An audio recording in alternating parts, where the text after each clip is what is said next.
Well, greetings and salutations, everybody. Welcome to AMC Mail Bag, the mailbag installment here at AMC Movie News. You know, every day, Monday through Friday on AMC Movie Talk, we take a little bit of time to take 2 mailbag questions, but we get over 1,000 a week, so we started this show, AMC Mailbag, to do nothing but take your mailbag questions. My name's John Campia. I'm the editor-in-chief of AMC Movie News, and joining me today, he hasn't been on Mailbag in a while, Mr. John Schnepp is here. Schnepp, how you doing? Hey, what's going on? Yeah, well, I'm happy to be back with Mailbag. Woohoo! We just had last weekend, good time at WonderCon. Good time at WonderCon. You had a booth there actually one day signing autographs for your new film, Death of Superman What Lives, What Happens. And now listen, just for everybody, because a lot of people are asking. Everybody's always asking, when are we going to see the movie? When are we going to see Death of Superman? People want your movie. What are we telling them right now about as when we're going to see Death of Superman Lives? It's probably about 4 to 5 months out. I just shot my interview with Tim Burton. We've just been getting a whole slew of more people to be interviewed because after interviewing Tim Burton, it just kind of opened the floodgates. Yeah, then suddenly all these guys who were thinking, I don't know if I want to be in your movie. Oh, Tim Burton's in it. Okay, I'll be in it. Yeah, pretty much that's exactly what happened, which is it's totally fine and totally acceptable. Like if these people have been like working with him for 20 years, they don't want to go on camera and say something unless he's totally cool with it. So it makes sense. So that's kind of where I'm at right now. And you know, I was projecting, hoping I'd be done by San Diego Con. I don't think I will be. In fact, I know I won't be done with the film, but I'll have a big chunk of it.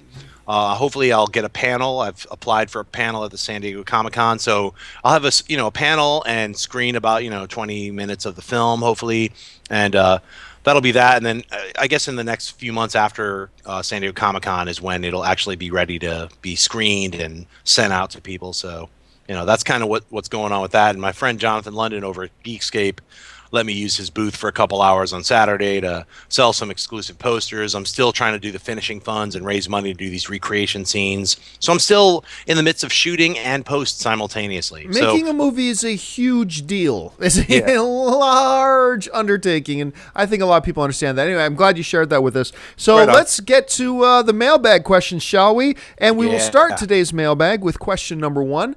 And question number 1 today comes to us from Joshua Graham, who writes, do you think that one of the Star Wars spin-off films could be how Darth Maul came to be a Sith, or is it possible we could see Darth Maul return in the new trilogy? Because as I am sure you know, John, it's hard to kill a Sith. Would love to know your thoughts. Thanks, and keep up the great work. Well, Schnepp, let's start with you. Do you think there's any possibility that one of these spin-offs could, and we're going to get lots of spin-offs. It's not just the first 2. Do you think eventually one of them could be about a Darth Maul? I can't see why not. I mean, especially if they're doing spin-offs already on Boba Fett and Han Solo and possibly Yoda later after that. There's an amazing assortment of characters that we would all love to know more about and see a standalone movie. So I can't see why they wouldn't do like a prequel to Darth Maul, like how did he become a Sith? How did he meet Sidious and all those things? I don't think he's going to be part of Episode 7. I think they kind of took care of him in the Clone Wars, where they gave him like a spider body, or like robot legs, and everyone. I mean, I thought he was dead, and then all of a sudden I'm like, what? He's in the animated 3D Clone Wars, and there's like another dude who looks just like him. I can't remember what his name is, his brother or something like that. Yeah. So I think they've expanded on that character and his universe and the people who like what planet he's from and things like that. So I don't see necessarily like them doing a spin-off standalone movie in the next 5 years, but probably in the 10, 20 years, there'll be a standalone Darth Maul. Yeah, I'm going to disagree with you. I don't think they will do it. And this, once again, we get into this really weird discussion about the complex and just incomprehensible world of Star Wars canon. Right. Schnepp's right. In the Clone Wars cartoon, we saw Darth Maul come back, and he had this. They eventually got him this spider body, and him and his brother started doing all this stuff. But remember, just because that happened in the cartoon doesn't mean that's not canon. That doesn't affect the movies. In the movie universe, I'm pretty sure he's dead, and I'm pretty sure they'll keep him dead. But like Schnepp says, anything's possible. But I just don't have a feeling that they're interested in going in the direction of Darth Maul or really seeing anything that goes on with him. Plus, doing a backstory on a character like Maul He was probably my favorite character in The Phantom Menace. That's not saying much, but the thing is, doing a prequel on him, he was in one movie and then dead. So if you do a prequel movie on him, it's going to be really hard for me to get any kind of emotional investment in the character when I just know, hey, as soon as he hits 30, as soon as he hits the timeline in Phantom Menace, he's dead. He's gone. So I don't know. So that's one of the reasons why I'm not a big fan of prequels, but I don't think we're going to see him. But who knows? Like Schnepp says, anything's possible. Isn't the Clone Wars, isn't that canon, though? Because it was made by Lucasfilm and George oversaw all of the stories and everything? No, the guy who's in charge, they called him for a long time, they called him the Canon Czar. Right. He says, there's canon and then there's canon, or what they call over there G canon, which is the actual movies, episodes 1, 2, 3, 4, 5, and 6, they are G canon, and nothing else is actually G canon. So the movies don't adhere to anything that happened in the cartoons. They can if they wish, but they're not beholden to anything that happens in anything else in the Star Wars expanded universe, including the cartoons. I call poo-poo on that. That's canon fodder. For me, that's what I say. All right, let's get on to the second question today. And the second question today comes to us all the way from Ryan Rich, who writes, what are the chances we'll see a Community movie? Dan Harmon supposedly wants to do one, and the show has a passionate, albeit small, fan base. Please tell me we'll get to see Jeff Winger again. Absolutely not. There is no chance. I'm going to channel my inner Vince McMahon here. No chance in hell will there ever be a Community movie. You pointed out yourself in the question. There's not an audience for it. There just isn't. Now, when I say movie, though, let me give this disclaimer.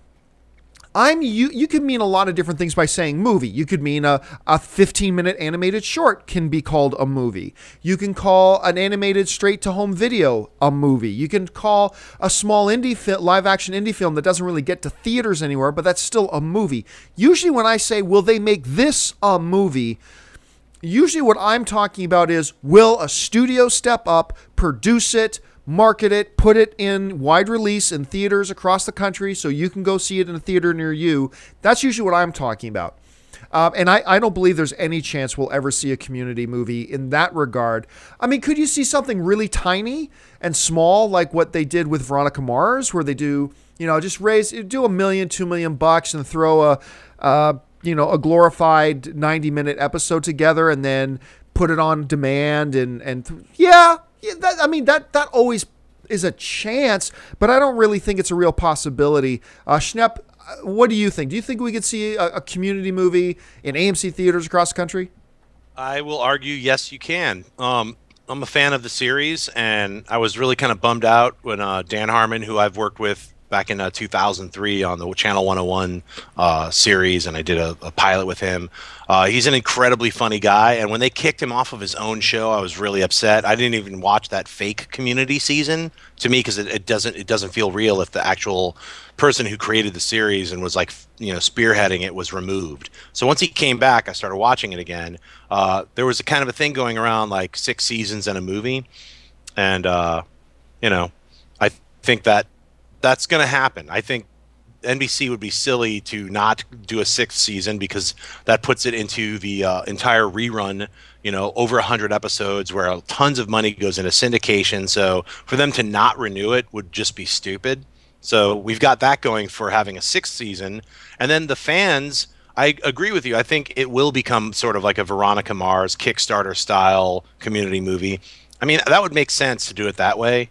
NBC wouldn't have any losses. They would still be able to have the movie happen. I don't think a studio is going to come out and put like $30 million behind a Community movie, but $5 million, why not? So I'm sure they could do a feature film. Whether it would have a widespread, like 3,000 screen release in AMC movie theaters, probably not. But I don't see why they couldn't do a Veronica Mars. So I'd say yes for a movie. Yeah, and I guess Veronica Mars style, maybe where it's going to play maybe on 10 screens for a week and then do a home. Sure, I could see that as a possibility.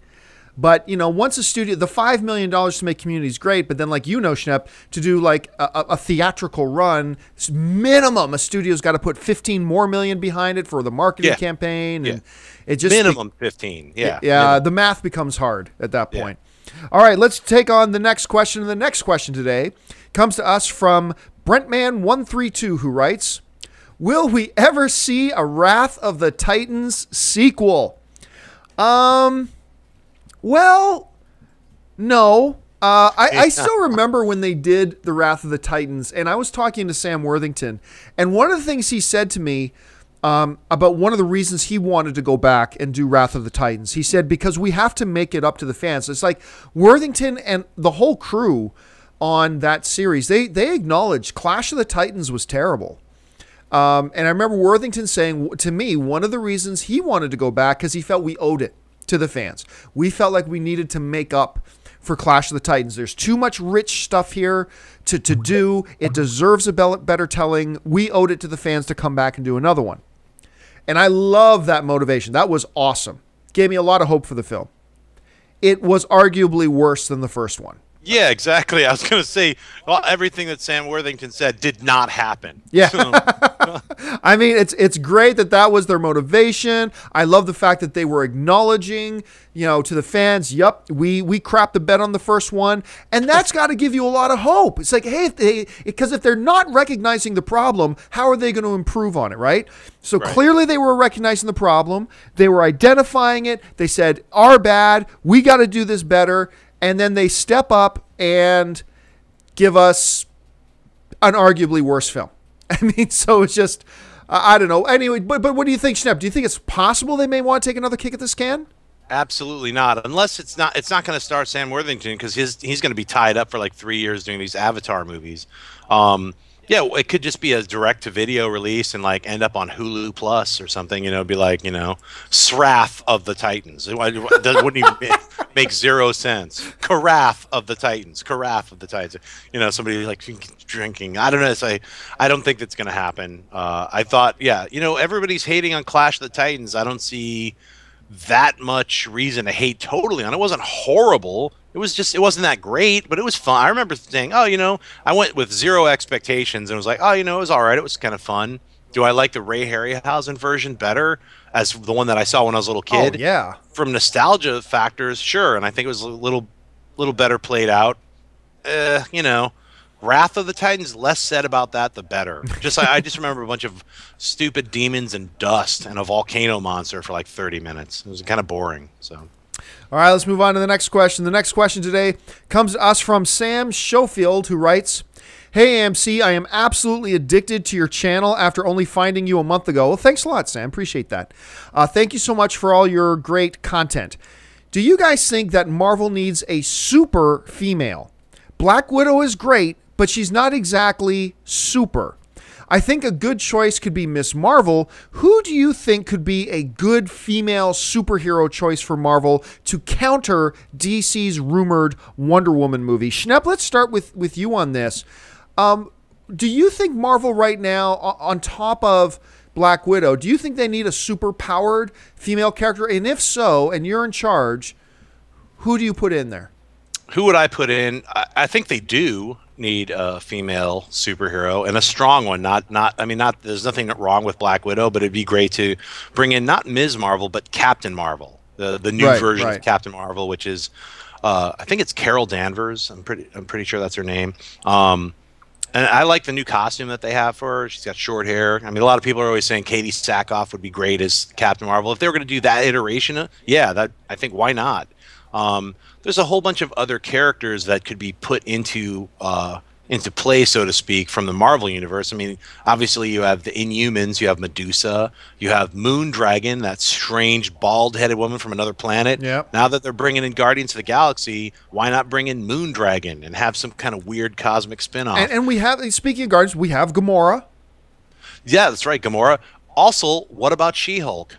Bam. I was going to mention She-Hulk. Here's the thing. I think there's a lot of us that would love a She-Hulk. Here's my apprehension. I don't think Marvel is going to want to bring in She-Hulk because I don't think they're going to want to mess with the absolute uniqueness of Hulk.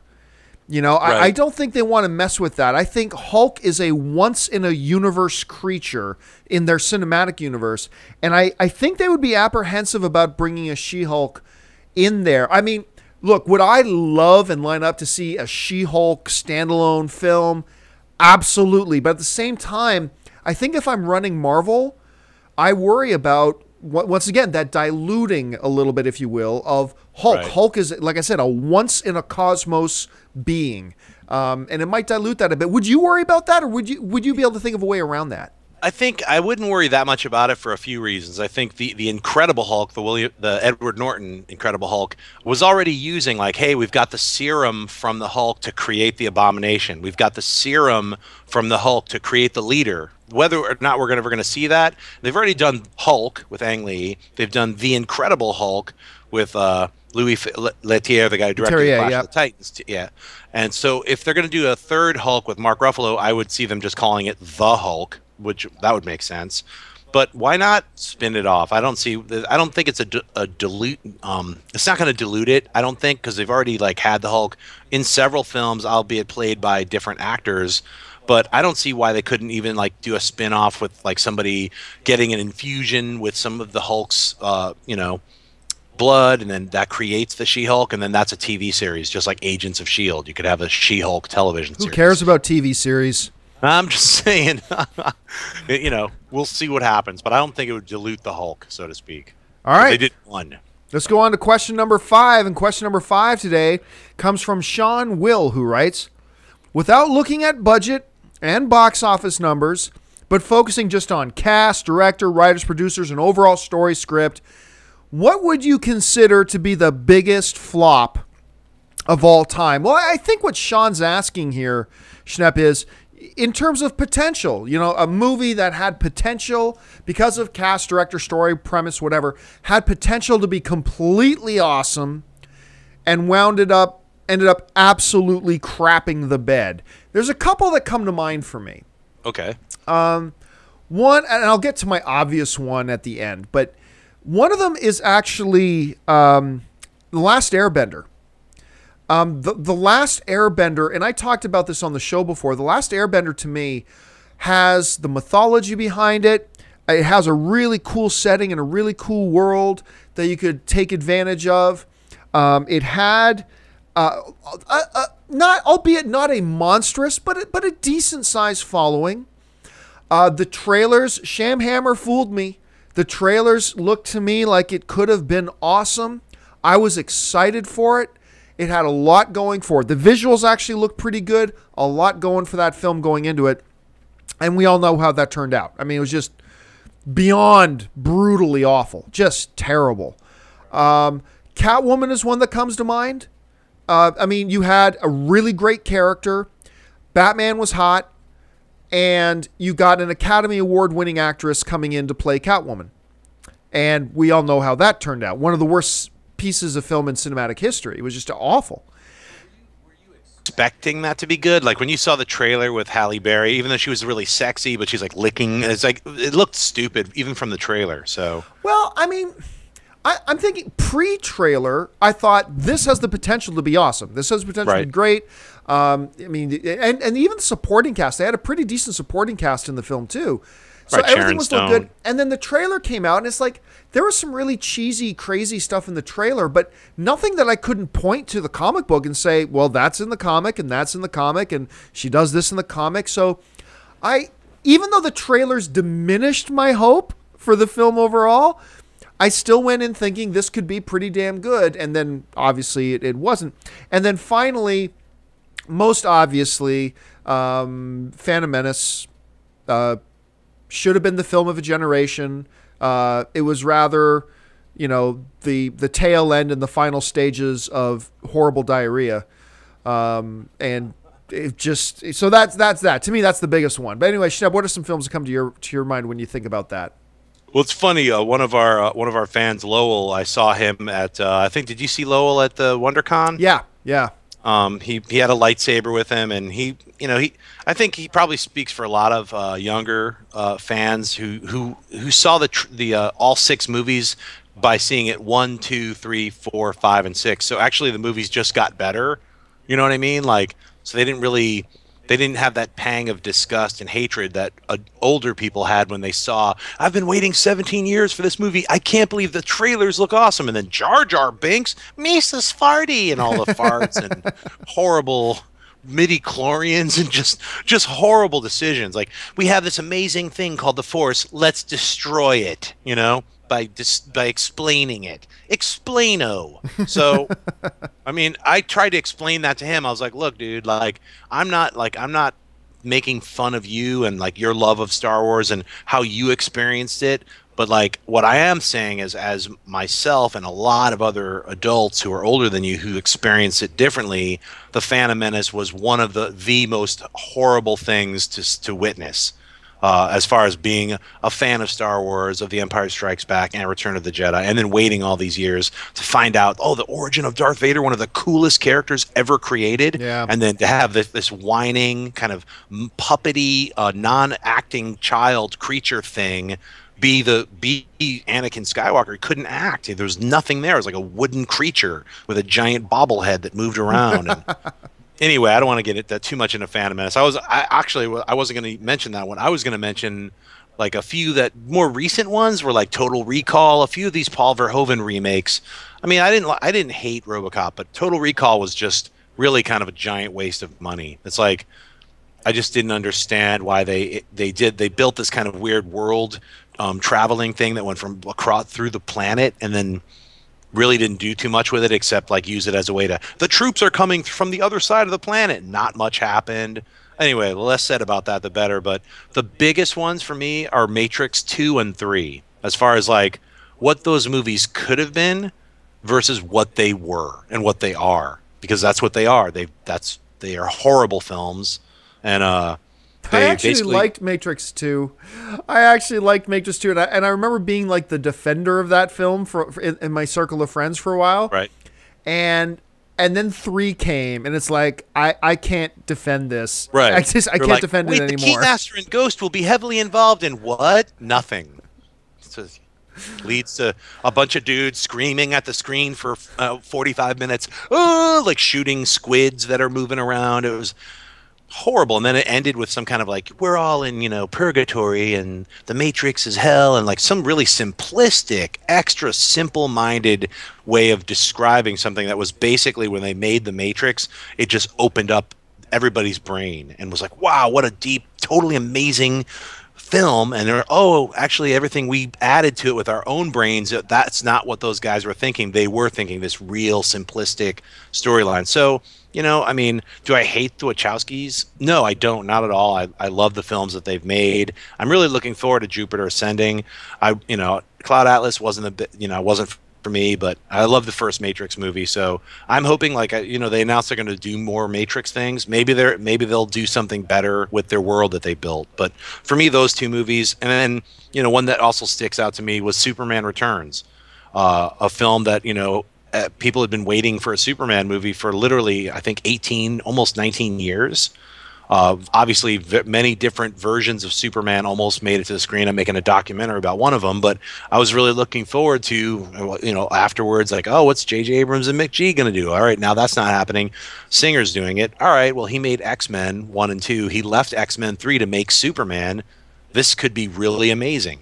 And I fell asleep twice in the theater while seeing it for the first time. It was so boring. It's literally one of the most boring superhero films ever made. People are always like, the airplane sequence. So what? That was 3 minutes. It's 5 minutes. I'll give it 5 minutes of a 2 hour and 20-minute snore fest. It's like, that was the biggest disappointment for me of any superhero film. And I'm not counting like Fantastic Four, because those are just pieces of trash. So I don't even count them. Those are just, like, Superman Returns had such a sterling cast. It had a great director. It had a giant budget. All the effects, everything looks great. So all the pre-production that I saw, all the artwork and the designs, everything looks fantastic. It was shot immaculately. The cinematography is amazing. All the effects are amazing. It's just simply a really boring film, and it's hard to get through, even for the first sitting. So can I even watch it again ever? No, I can't. So once in a while I'll see scenes that are on YouTube and be like, oh yeah, that 1 second or that 2 minutes was cool, But as an overall whole, it's a complete failure. Yeah, so. The funny thing is, I really like Superman Returns, but here's the thing that I've always said about this. Superman Returns for me is one of those films where, you know, there's sometimes a movie that you love and it just boggles your mind that some people dislike it.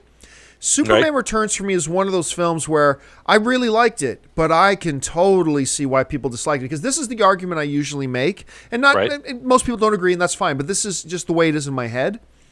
I thought Superman Returns was a really interesting and a really cool movie, but it was a total failure as a comic book movie. You can't make a movie with the word Superman in the title and then just have, I mean, you and I have joked about this. You could have named that movie Superman Lifting Heavy Stuff, the movie. That was it. He fights a falling plane, and it just basically is him lifting heavy stuff. Lifts the Daily Planet orb. He lifts a car. He lifts he lifts a kryptonite mountain. Wait a minute. He's supposed to be able to get within 10 feet of a little pebble of kryptonite in a box, and it should bring him to his knees. But he's lifting a mountain of kryptonite into the sky. See, as a character study, I thought it was a really, and I appreciate what Singer was trying to do here. As a character study, I always thought it was a really interesting film from the terms of a god man who doesn't know what it is to be human, and he's struggling. Like a man who could split the world in half, but has no idea how to even communicate to the people he loves in his life. You know, there's something really interesting about that, and I get that. But when you're making that movie, you have to stay cognizant of the fact that this is still a Superman movie, that people are coming to see a comic book film. And the two are not mutually exclusive. You can have a great action, you know, sci-fi adventure comic book film and make it great and character driven and great narrative and great insight. You can do that, and it just seems to me like Singer forgot that when he made it, and it ended up disappointing, like yourself, disappointed a lot of people. And I can, even though I'm a defender of the film, I can totally understand why, and that's really unfortunate. All right, we got to get to the last question here. And the last question today comes to us from none other than Mike Gullick, who writes, my question is about films that are shot back to back. It seems to me that if a studio has already committed to filming 2 or even 3 or more films in a franchise, then it makes sense financially and logistically to film them all together. If the films are pretty much guaranteed moneymakers, why don't more movies take this route? Or am I completely off with my assessment? Anyway, thanks for your time and keep being awesome. Well, thanks a lot for the question, Mike. You know, you've probably heard Schnepp and I both talk on AMC Movie Talk before about how, hey, yeah, logistically, financially, just from a practical standpoint, it makes sense to shoot films back to back. Here's the problem, though. When you're talking about the first film in a franchise, it's one thing for us to say, oh, that's a guaranteed moneymaker. Well, they said that about Aragon. Remember how sickly popular that book series was? Like, everybody was reading that book. Everybody was talking about it. And they said they're going to make a movie of it. And everybody thought for sure they're going to make the trilogy and all this kind of stuff. And even the movie ends with that scene with John Malkovich unveiling his dragon and, you know, opening it up for the sequel. Yeah, everybody, the best laid plans of mice and men. And then clearly what happened? The movie sucked. It bombed. And they couldn't move forward with it. And so I think it's wise, as much as Schnepp and I both talk about shoot back to back when you can, I think it's wise when you've got the first film in a franchise, no matter how much you think it's going to succeed, no matter how good it is, and how obvious it is that it's supposed to be a trilogy, I think there's wisdom in doing the first film first.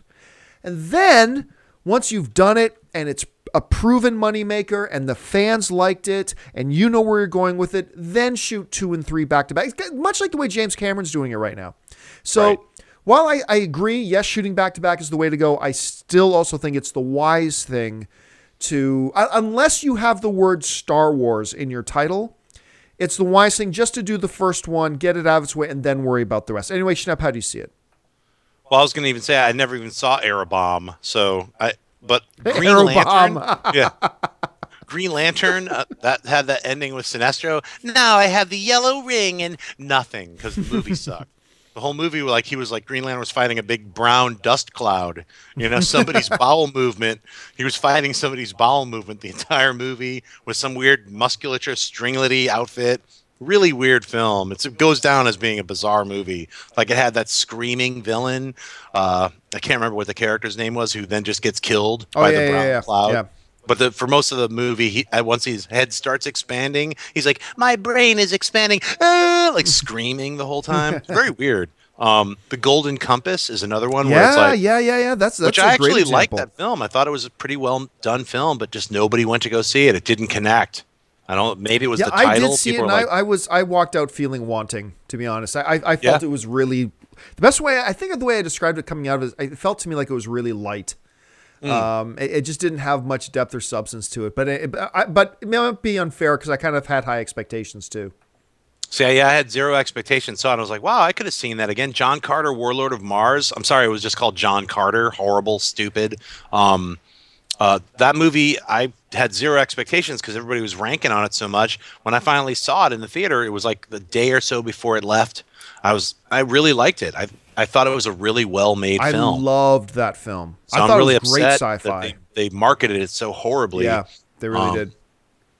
Oh, we were talking about films earlier. I remembered the guy who made Sin City, Frank Miller, one of my favorite writers from the 80s and early 90s, did Will Eisner's character, The Spirit. And that was something I was really looking forward to seeing. And then I saw it, and I just couldn't believe how bad it was. Everybody was saying it was a bad film, and then I finally saw it, and I would say if you're gonna watch The Spirit, watch it like it's a Bugs Bunny WB Warner Brothers cartoon.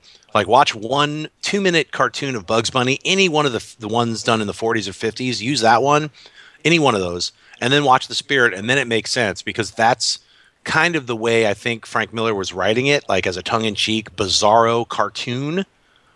That just didn't come through because it was taken all like, look how sexy these girls are, and it's like Sin City, right? And it's like, no, it's actually like a cartoon. It's like he's fighting this character and everything is thrown at him, including the kitchen sink. It's like, I mean, it's ridiculous. But I was also going to mention Mortal Instruments City of Bones as being another one of those. Look, we've got an entire franchise for our young adult. Nothing. A horrible movie. So, and I think they're making the second. No way. Yeah, I thought it was canceled. They're hell bent on making a second. They're insisting they're going to be making the second one still. So, wow, unbelievable. That movie was. I was calling it City of Suck, like Mortal Instruments City of Suck. It was like so laughably bad. I mean, hey man, if they're going to make a second one, I'll probably see it because I hope it sucks as bad as the first one, because it was fun to make fun of while we were watching it. That's. All right, folks. Well, that'll do it for us on this installment of AMC Mailbag. Thanks a lot for joining us. Hey, listen, don't forget, lots of great films playing at AMC theaters right now. Head on over to www.amctheaters.com for your theater, showtime, and your movie ticket information. Don't forget, too, if you want an audio-only installment of this episode, we now put AMC Mailbag in our iTunes feed. So if you subscribe to our audio-only podcast on iTunes for AMC Movie Talk, you'll now get the weekend AMC Mailbags in there as well. So that's pretty cool. And listen, don't forget, click on the subscribe button. Become a subscriber to our AMC Movie News YouTube channel. It's just a nice way of letting us know you guys are watching. It'll keep you up to date on all the videos and all the content that we produce. I first of all want to thank the guy joining me for this episode of AMC Mailbag, Mr. John Schnepp. Schnepp, where can people find you online? Hey, so all of you can follow me right now on Twitter at John Schnepp. Everyone watching this, click on the follow button and be my pal on Twitter and Instagram if you like photos of weird stuff. So that you can find me there. And you can find me on the various social media channels at John Campia, Instagram, Twitter, Facebook, whatever. So thanks a lot for joining us, guys. My name's John Campia. For John Schnepp, this is AMC Mailbag. And until next time, bye-bye.